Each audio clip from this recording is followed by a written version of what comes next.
FIFA world cup कौन जीता, बता सकते हो? मैंने उन्हें कहा सर मुझे याद नहीं आ रहा, लेकिन मुझे टीम का कैप्टन याद है। बोले कौन? मैंने उन्हें बोला रोनाल्डो मेसी। तो बोर्ड बहुत हंसने लगा। जब जब सिविल जज या एडीपीओ की परीक्षा पास करने के कैंडिडेट्स की चर्चा होती है तो हमारे सामने हर तरह के उदाहरण आते हैं। कोई पहले ही प्रयास में एग्जाम क्रैक कर लेता है तो कोई अंतिम प्रयास तक जूझता है। हालांकि प्रयास पहला हो या आखिरी, सफलता मिलने में लगने वाले वर्ष हर हाल में कैंडिडेट के व्यक्तित्व को निखारने का काम करते हैं। यहाँ से पास कैंडिडेट्स का अनुभव यही कहता है कि जिन सालों में वे तैयारी करते हैं वे उनकी जिंदगी बदलने वाले साबित होते हैं। कुछ ऐसा ही मानना है शिवपुरी के वन विहार में रहने वाली स्वर्गीय रघुवीर सिंह दांगी की छोटी बिटिया प्रियंका दांगी का। प्रियंका का जन्म शिवपुरी में ही हुआ, लेकिन इनके दादा परदादा बिजरी गांव के रहने वाले हैं। मात्र 3 वर्ष की आयु में इनके पिता का साया इनसे दूर हो गया। निरंतर इनकी मां के प्रयासों और खुद की अटूट मेहनत से विश्व वनस्थली विद्यापीठ में इन्होंने शिक्षा प्राप्त कर आज सिविल जज की परीक्षा में अपना परचम लहरा दिया है। परीक्षा में सफलता हासिल करने में करीब 6 साल लग गए, लेकिन उन्हें अपने इन वर्षों के जाने का कोई मलाल नहीं। अपनी गलतियों से सीख वे आगे बढ़ी और अंततः बार बार असफल होने के बाद भी पीछे नहीं हटी जब तक मंजिल नहीं मिल गई। गूंजता भारत इनके उज्जवल भविष्य के लिए इन्हें शुभकामनाएं देता है। स्वागत है सभी का गूंजता भारत पे। मैं मणिका एक बार फिर आप सभी के साथ में।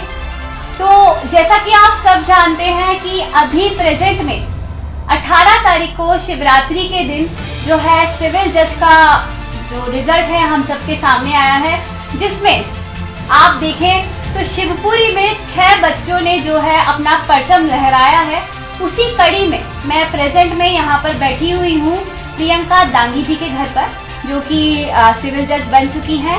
और थोड़ा मैं चाहती हूँ कि उनकी फैमिली से मैं आपको रूबरू कराऊँ, उनसे मैं रूबरू कराऊँ, उनके बारे में हम जानें, क्योंकि वो एक लड़की हैं और लड़कियाँ शिवपुरी की जो है निरंतर जो है लगातार आगे बढ़ रही हैं। और एक इतना प्यारा टैलेंट हमारे सामने बैठा हुआ है जिन्होंने सिविल जज की जो परीक्षा है उसे क्वालिफाई किया है, बहुत प्रयत्नशील रह के क्वालिफाई किया है। मैं आपको इनके बारे में बताऊं, इन्होंने 6 साल लगातार इस परीक्षा के लिए दिए हैं। तो हम मिलते हैं, बात करते हैं पहले प्रियंका जी से। नमस्कार प्रियंका जी, बहुत बहुत स्वागत है आपका। Thank you. और आपको कांग्रेचुलेशंस पूरी गूंजता भारत की टीम की तरफ से। पहले तो हम ये जानना चाहेंगे कि आप सिविल जज के पद पर जो सिलेक्ट हो गए हैं तो आप कैसा महसूस कर रही हैं? बहुत खुश हूँ मैं, मतलब खुशी का तो ठिकाना ही नहीं है, क्योंकि बहुत सारी असफलताओं के बाद मुझे सफलता मिली। बहुत खुश हूँ, खासकर अपनी फैमिली के जब मैं चेहरे देख रही हूँ तो मेरी खुशी डबल हो रही है। जी, तो हम चाहेंगे कि आप हमारे दर्शकों को जो है ये बताएं कि आपकी ये रुचि कैसे आई, कि आपने कब सोचा कि मुझे बनना है तो सिविल जज ही बनना है? मैं लॉ कॉलेज में पढ़ती थी। मुझे शुरू से कुछ ना कुछ बड़ा ही करना था, क्योंकि मेरे पापा बैंक में कैशियर थे, लेकिन वो भी उस केवल कैशियर के पद पे संतुष्ट नहीं थे। वो अपने जीवन में बहुत कुछ करना चाहते थे, लेकिन एक हमारे परिवार में दुर्घटना हुई जिसमें मेरे पापा नहीं रहे। तो मन में मेरे बस हमेशा ये चलता था कि पापा जो चीज़ नहीं कर पाए मैं उस चीज़ को आगे लेके जाऊं और उनके सपने को पूरा करूं, पूरे दुनिया में उनका नाम रोशन हो। ये सपना मेरे मन में शुरू से चलता था। हम एक चीज़ और जानना चाहेंगे कि आपने जो पढ़ाई है वो किस तरीके से की, थोड़ा आप बताएं, जिससे कि अब जो अपकमिंग जनरेशन है वो इससे मोटिवेट हो। मैं एक बात बोलना चाहूँगी कि अपना एकदम फिक्स रूटीन बनाइए, और अगर उस रूटीन में कुछ गड़बड़ियाँ हो रही हैं दूसरे दिन उसको फिर पूरा करिए। बस निरंतर लगे रहिए और मेहनत से एक ना एक दिन सफलता ज़रूर मिलेगी। तो आपने कौन सी बुक्स जो है प्रेफर की? क्या आपने किसी से गाइडेंस लिया था? जी, मैंने यहाँ शिवपुरी में श्री राघवेंद्र परमार सर मेरे गुरु हैं। वो केवल टीचर नहीं बल्कि मेरे गुरु ही बोलूँगी मैं उनको, हमेशा मैं उनको गुरु मानती हूँ, क्योंकि उनने केवल पढ़ाई में नहीं बल्कि मेरी असफलताओं के फेज़ में मुझे मोटिवेट रखा और उनका मुझ पर विश्वास रहा। उन्हीं से मैं गाइडेंस लेती रही। बीच में मैं कुछ टाइम के लिए इंदौर भी चली गई थी, वहाँ पे मैंने श्री NP तिवारी सर हैं उनके पास गाइडेंस ली, और बीच में हमारे शिवपुरी के कई सारे जजेस हैं उनके कांटेक्ट में भी रही, उनसे भी मुझे मार्गदर्शन मिलता रहा। मेरे कुछ फ्रेंड जो मुझसे पहले सिलेक्ट हो गए वो भी मुझे गाइड करते रहे। ऐसे मिला जुला के मुझे आज ये सफलता मिली है। ये तो बहुत अच्छी बात है कि इन्हें जो है ये अपनी सफलता का श्रेय जो है मिला जुला के ये जो बोल रही हैं, इन्होंने बताया। एक सवाल और है कि आप जो है हम ये जानना चाहते हैं कि क्या आपकी पोस्टिंग अभी डिसाइड हो गई है कि आपको पोस्टिंग कहाँ मिलने वाली है? नहीं, अभी पोस्टिंग में थोड़ा टाइम लगेगा, बीच में कुछ प्रोसेस है जैसे मेडिकल, पुलिस वेरिफिकेशन, कुछ प्रोसेस चलेगी, उसके बाद 3-4 महीने में पोस्टिंग मिल जाएगी। हम ये चाहेंगे कि हमारे कुछ दर्शकों में कुछ दर्शक ऐसे भी हैं, कुछ बच्चे ऐसे भी हैं और कुछ पेरेंट्स भी इवन ऐसे होंगे जो अपने बच्चों को इसी फील्ड में ले जाना चाहते हैं। जी। तो थोड़ा सा हम चाहते हैं कि आप हमें थोड़ा एग्जाम के बारे में भी बताएं कि एग्जाम जी। एक्चुअली होता क्या है और जी, कितने स्टेजेस में होता है। ये एग्ज़ाम 3 स्टेज पे होता है। पहले प्रीलिम्स होता है जिसमें ऑब्जेक्टिव आते हैं, उसके बाद जब प्रीलिम्स क्लियर हो जाता है तो मेंस होता है। मेंस पूरा सब्जेक्टिव होता है जिसमें 4 पेपर होते हैं, question answer, judgement writing, writing, ऐसे 4 पेपर होते हैं, उसमें पूरा रिटर्न करना होता है। उसके बाद जब मेंस क्लियर हो जाता है तो इंटरव्यू का फेज़ आता है, उसके बाद बस ये फाइनल रिजल्ट। मैं आपसे एक चीज़ और जानना चाहूँगी प्रियंका जी। जैसा कि मैंने आपसे थोड़ी देर पहले बात करी थी तो मुझे पता चला कि आपका जो है 6th अटेम्प्ट था। जी। तो इसका मतलब आप जो है कहीं ना कहीं इंटरव्यूज तक भी पहुंच रहे होंगे।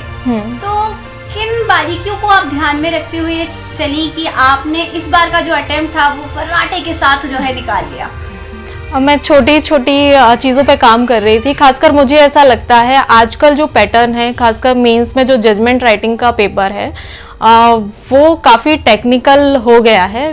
मतलब हम ये नहीं कह सकते कि हमने थोड़ा बहुत पढ़ लिया और पेपर निकाल लिया, उसमें काफ़ी हार्ड वर्क करना पड़ता है, प्रैक्टिकल नॉलेज भी चाहिए। उन चीज़ों पर मैंने बहुत काम किया और पिछली बार मुझे इंटरव्यू में मिनिमम मार्क्स नहीं मिले थे, तो मेरा पूरा टारगेट ये था कि इस बार इंटरव्यू मुझे अच्छे से करना है। तो इंटरव्यू के छोटे छोटे टिप्स मैंने सब जैसे अपनी सीनियर से, अपनी टीचर से, सब जगह से पूछे और बोलने की प्रैक्टिस करती थी मैं, ताकि मैं बहुत अच्छा थोड़ा इम्प्रेसिव बोलूँ वहाँ।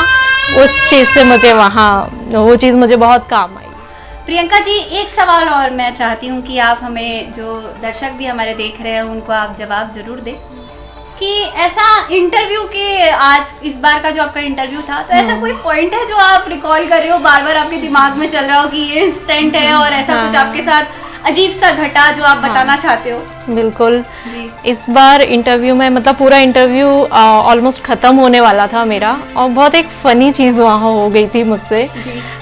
उन्होंने मुझसे पूछा इस बार का फीफा वर्ल्ड कप कौन जीता, बता सकते हो? मैंने उन्हें कहा सर मुझे याद नहीं आ रहा, लेकिन मुझे टीम का कैप्टन याद है। बोले कौन? मैंने उन्हें बोला रोनाल्डो, मैसी। तो बोर्ड बहुत हंसने लगा। उसने बोला मैडम आप 2 मिक्स कर रहे हो। मतलब बहुत लाइट माहौल हो गया था। तो पहले तो मुझे लगा कि शायद मुझसे कोई बहुत बड़ी गलती हो गई, लेकिन जब मैंने उनके बोर्ड के फेस देखे तो उनका बहुत अच्छा रिएक्शन था, क्योंकि पूरा इंटरव्यू बहुत अच्छा चला।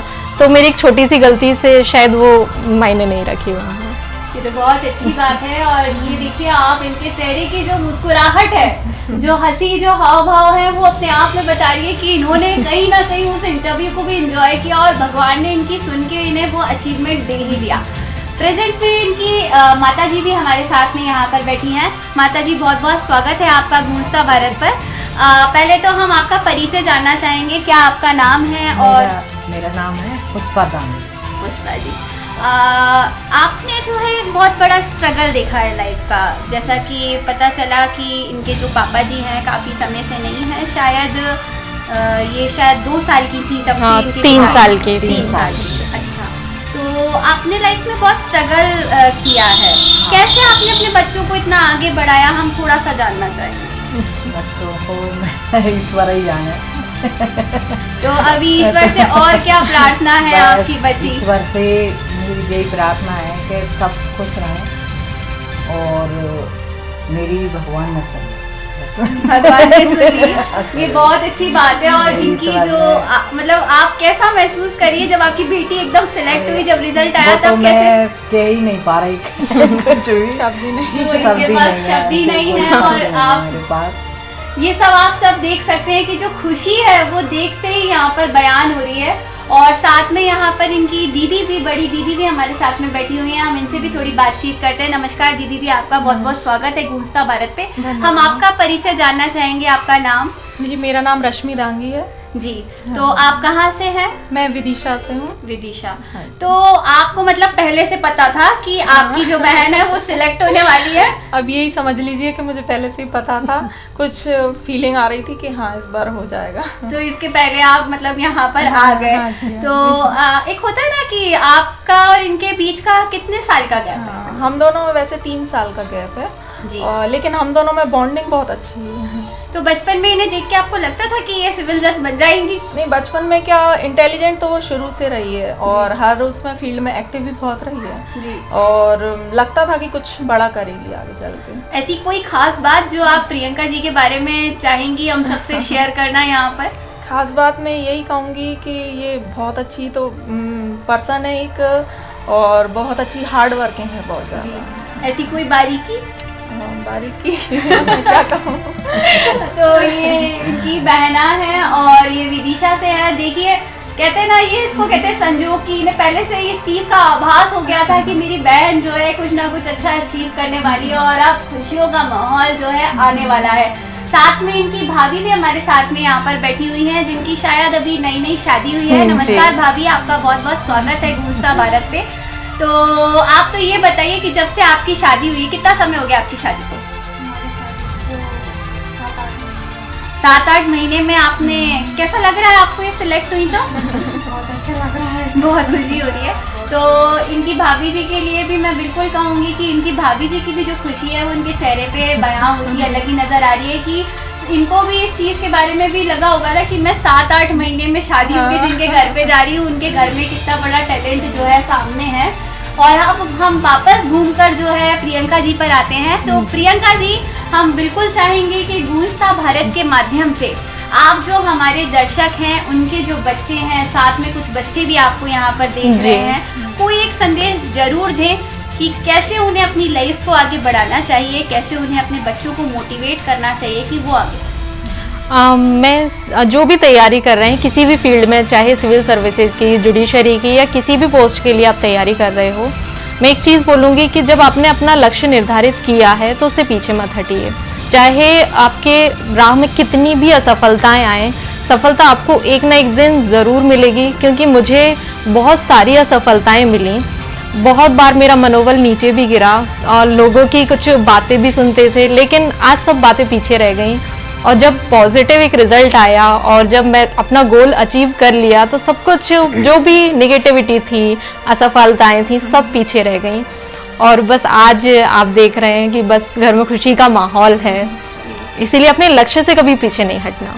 तो बहुत शानदार बात आज प्रियंका जी ने हमारे सबके सामने रखी कि अपने लक्ष्य से कभी पीछे नहीं हटना चाहिए, चाहे असफलताएं जो है आपके सामने कितनी ही क्यों ना हो। क्योंकि इसी बात पर मुझे भी एक कविता याद आ गई कि लहरों से डरकर नौका पार नहीं होती और कोशिश करने वालों की हार नहीं होती। तो निरंतर मेरे साथ बने रहें गूंजता भारत पे। मणिका शर्मा।